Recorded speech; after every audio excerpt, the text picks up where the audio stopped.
Bộ phim mới của Đàm Tùng Vận bắt đầu quay có sự tham gia của Tiêu Chiến và nhiều ngôi sao hàng đầu. Khi mùa phim hè năm 2024 đang đến gần, bộ phim truyền hình mới Lang Xiang Rugu của Đàm Tùng Vận đã trở thành tâm điểm chú ý trong ngành. Bộ phim dự kiến sẽ khởi quay vào cuối tháng này, đánh dấu lần hợp tác thứ hai của cô với Trương Tân Thành. Sự hợp tác đầu tiên của hai người đến từ bộ phim truyền hình nổi tiếng In the Name of Family. Và sự chuyển thể thành phim truyền hình cổ trang này chắc chắn rất thú vị. Đây không chỉ là cuộc thi thuần túy về kỹ năng diễn xuất mà còn ẩn chứa cuộc chiến dư luận phức tạp về sức mạnh diễn ngôn và trò chơi lịch phát sóng. Trái ngược hoàn toàn với danh sách phim truyền hình hiện đang được phát sóng trên kênh Mango TV. Ngược lại, tài năng âm nhạc từ Tùng Vận đang nỗ lực hoạt động trong ngành giải trí và dựa vào mối quan hệ diễn ở nước ngoài. Gần đây, anh đã đóng gói một chương trình tạp kỹ dành tặng bạn gái mình, sử dụng nguyên tắc bán kết nối. Điều này khiến mọi người liên tưởng đến phân tích sâu sắc về trao đổi tài nguyên trong nền kinh tế của cộng đồng người hâm mộ. Mối quan hệ trao đổi tài nguyên giữa các cặp đôi nổi tiếng không chỉ phản ánh dòng chảy giá trị cá nhân mà còn bộc lộ sự phụ thuộc chết người đằng sau tình trạng giao thông. Là một trong những bộ phim được nhắc đến nhiều nhất trong những ngày gần đây. Diễn xuất xuất sắc của Hê Đông Chí khi do Hoàng Cảnh Du và Tôn Thiến đóng chính tại tiệc mừng đã khiến toàn bộ đoàn làm phim một lần nữa tập trung vào bài toán số học về vốn. Đằng sau bề mặt dữ liệu, cách xếp hạng có thể thực sự phản ánh xu hướng thẩm mỹ của khán giả đã trở thành yếu tố cốt lõi khi đánh giá một bộ phim truyền hình. Trong bối cảnh các quy định thuật toán mới của nền tảng, phi hành đoàn phải đối mặt với xếp hạng tăng cao. Làm thế nào để đột phá trong một môi trường như vậy là một vấn đề quan trọng mà chúng ta cần phải khám phá khẩn cấp. Về những luồng ý kiến ngầm trong cộng đồng người hâm mộ, quyết định quay trở lại và đóng phim ngắn của Suan Ji chắc chắn là một thí nghiệm xã hội được lên kế hoạch cẩn thận. Sự tương tác của cô với những người hâm mộ trung thành giống như một mạng lưới vô hình, cho thấy ma trận tuyên truyền trong kỷ nguyên truyền thông mới. Những lằn ranh đỏ về quy định trong thị trường phim ngắn đang dần xuất hiện, và có nhiều cách khác nhau để các nghệ sĩ thử nghiệm cho sự trở lại của mình. Phản ánh sự phức tạp và đa dạng của văn hóa người hâm mộ. Trong ngành thời trang, những bức ảnh quảng cáo mới của Triệu Kim Mai thường xuyên bị cư dân mạng chế giễu là đánh cắp cảm xúc. Hiện tượng này đã làm dấy lên những cuộc thảo luận về cách các thương hiệu tuyển chọn tài năng. Cuộc chiến giữa mức độ nổi tiếng mới cho các nữ diễn viên sinh sau năm 2000 dưới áp lực về ngoại hình. Cùng lúc đó, Mạnh Tử Nghi và Lý Vân Thụy sẽ tái hợp trong giới giải trí Hồng Kông và dự kiến sẽ cùng ghi hình Running Man vào cuối tháng. Động thái này dường như ngụ ý rằng đài truyền hình vệ tinh Chiết Giang là một phần trong chiến lược sắp xếp các ngôi sao Hồng Kông, nhằm nhanh chóng nắm bắt xu hướng phục hồi giới ngôi sao Hồng Kông. Tuy nhiên, đằng sau sự cạnh tranh trong ngành điện ảnh và truyền hình, Châu Tinh Trì đã từ chối tham dự cuộc tụ họp của các ông hoàng lớn nhỏ vì mối quan hệ lợi ích phức tạp và thậm chí là sự lo lắng về sự hợp tác giữa Hồng Kông và Đại lục. Điều này một lần nữa khẳng định vị thế khó khăn của Châu Tinh Trì trong tình hình này.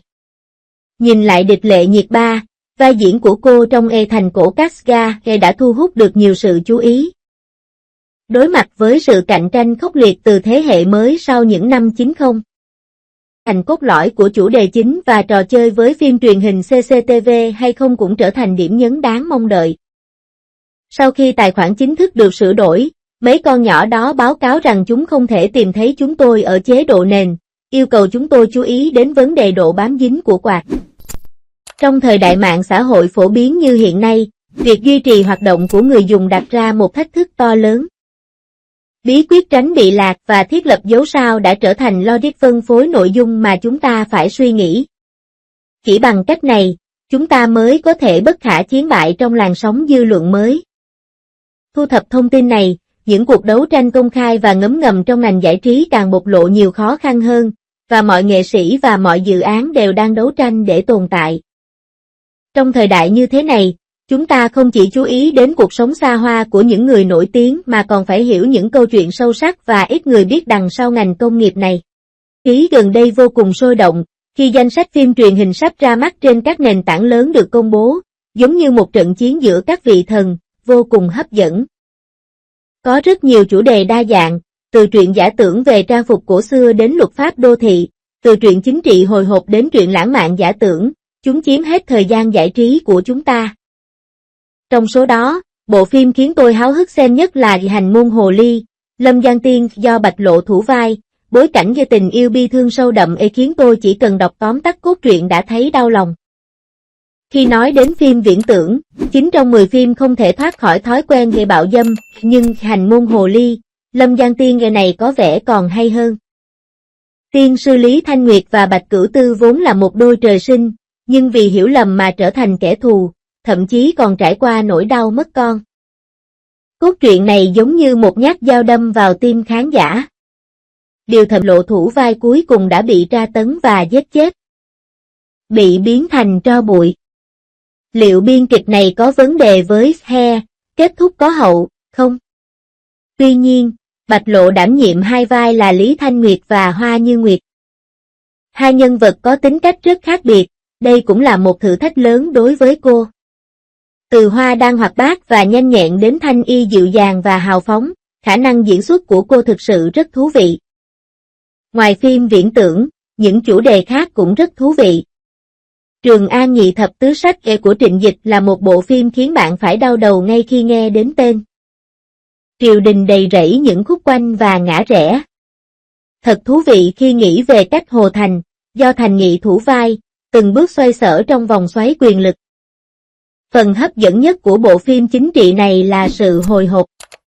Bạn không bao giờ có thể đoán được sự thật cho suất của Trình Dịch vẫn luôn trên mạng. Lần này anh ấy thách thức âm mưu chính trị của trang phục cổ trang, tôi tin rằng anh ấy sẽ thu hút thêm một làn sóng người hâm mộ. Xét về thể loại phim đô thị, The Sun is Laime của Cố Mạng chắc chắn là một tác phẩm tuyệt vời.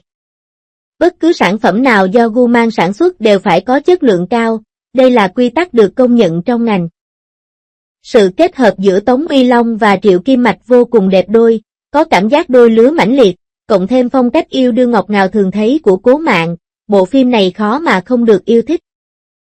Phim đô thị có lượng khán giả rộng rãi, cốt truyện nhẹ nhàng cùng diễn viên đẹp trai chính là vũ khí kỳ diệu để thu hút khán giả. Ngoài ra còn có Lang Xiang Rugu với sự tham gia của Đàm Tùng Vân và Trương Tân Thành. Sự kết hợp của hai người này chính là giấc mơ trở thành hiện thực đối với nhiều người hâm mộ chính phú. Family đến người yêu lần này, sự thay đổi vai trò thật thú vị khi nghĩ đến. Bộ phim này kết hợp nhiều yếu tố như trả thù, xung đột gia đình, tranh giành quyền lực, vân vân, cho thấy cốt truyện hấp dẫn như thế nào. Diễn xuất của Đàm Tùng Vân nhanh nhẹn tự nhiên, diễn xuất của Trương Tân Thành ổn định, vững chắc. Tôi tin rằng bộ phim này sẽ tạo nên một làn sóng phim truyền hình mới. Những bộ phim khác cũng có những ưu điểm riêng. Những câu chuyện kỳ lạ từ một hãng phim Trung Quốc của Tencent Video được thực hiện theo hình thức phim truyền hình đơn lẻ, mỗi câu chuyện đều đầy tính kỳ ảo, chắc chắn là một bữa tiệc thị giác. Quý cô quyền quý khi có sự tham gia của Trần Độ Linh và Tân Vân Lai kể về cuộc phản công của một phi tần, liên quan đến tranh giành gia tộc, tranh giành quyền lực và tình yêu. Ngoài ra còn có Nữ thần bịt mắt với sự tham gia của Tân Chí Lôi và Lâm Vũ Thâm. Luật pháp đô thị tập trung vào quyền của phụ nữ và cũng là một tác phẩm đáng mong đợi. Với nhiều bộ phim hay như vậy, khán giả sẽ bị choáng ngợp trước nhiều sự lựa chọn. Tuy nhiên, điều này cũng gián tiếp phản ánh sự thịnh vượng của thị trường phim truyền hình trong nước. Có vô số vở kịch với nhiều chủ đề khác nhau và trình độ sản xuất liên tục được cải thiện, đây chắc chắn là điều tốt cho khán giả. Tôi hy vọng những bộ phim sắp tới sẽ đáp ứng được sự mong đợi và mang đến cho chúng ta nhiều bất ngờ hơn nữa. Rốt cuộc, ai có thể cưỡng lại niềm vui theo đuổi những bộ